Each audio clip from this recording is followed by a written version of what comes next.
Bonjour Sophie. Bonjour. Donc nous sommes à distance de cet accouchement. La naissance d'Anaël a eu lieu il y a 6 mois maintenant.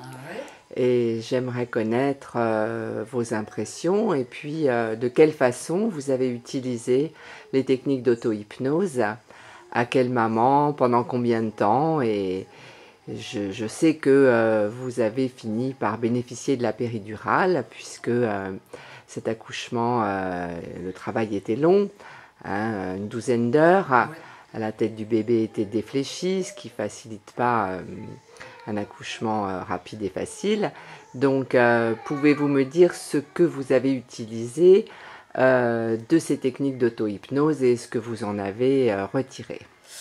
Alors, la technique d'auto-hypnose m'a énormément servi pendant les contractions jusqu'à ouverture du col de 5 cm.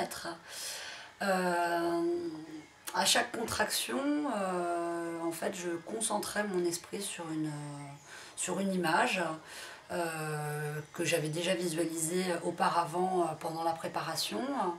Là, notamment, pour moi, il s'agissait d'une image de la mer, voilà, assez précise. Et cette image-là, en fait, me permettait de canaliser ma respiration, de calmer ma respiration, de me détendre et de me détacher de la douleur. Voilà, donc à chaque contraction, je tâchais d'aller détacher mon esprit sur une image qui m'a permis de me détendre et de mieux respirer. Et de supporter donc la douleur. Ces contractions.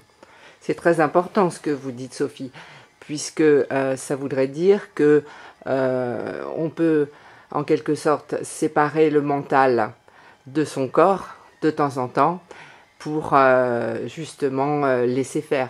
Ah oui, oui, oui, tout à fait. Je pense que c'est essentiel de se servir de cette technique-là.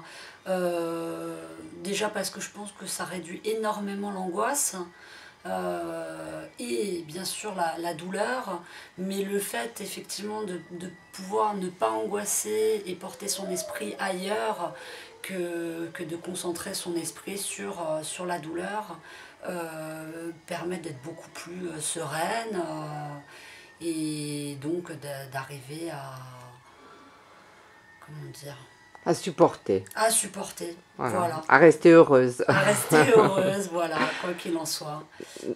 Très bien. Donc vous aviez un lien audio pour vous entraîner, Sophie. Oui. Est-ce que vous pouvez un petit peu m'indiquer à quel rythme vous vous êtes entraînée? Alors j'ai dû commencer à peu près au 5e mois. J'ai dû faire une séance par semaine à peu près jusqu'au 7e mois. Et ensuite, à partir de 7 mois, 7 mois et demi, j'ai dû utiliser les enregistrements 2 à 3 fois par semaine et puis un peu selon mon état du moment. C'est-à-dire que même en dehors des contractions, c'est une méthode qui permet de se relaxer, de se détendre. Voilà. Ouais. Donc, même au-delà de... Donc, la mise en situation en salle de naissance vous a quand même beaucoup aidé. Ça vous a un petit peu familiarisé avec cet accouchement? Ah oui, oui, oui, tout à fait, tout à fait. Ça m'a énormément préparé à être en situation, puisque sur l'enregistrement, il est question des différentes phases de l'accouchement. Très bien. Eh ben, je vous remercie, Sophie. C'était important d'avoir votre vécu, hein, 6 mois après. Voilà, avec plaisir. Voilà. Ben, on entend aussi le fils aîné de Sophie, hein, qui nous fait un petit bruit de fond pendant que son bébé s'est endormi. Voilà. Au revoir, Sophie. À bientôt.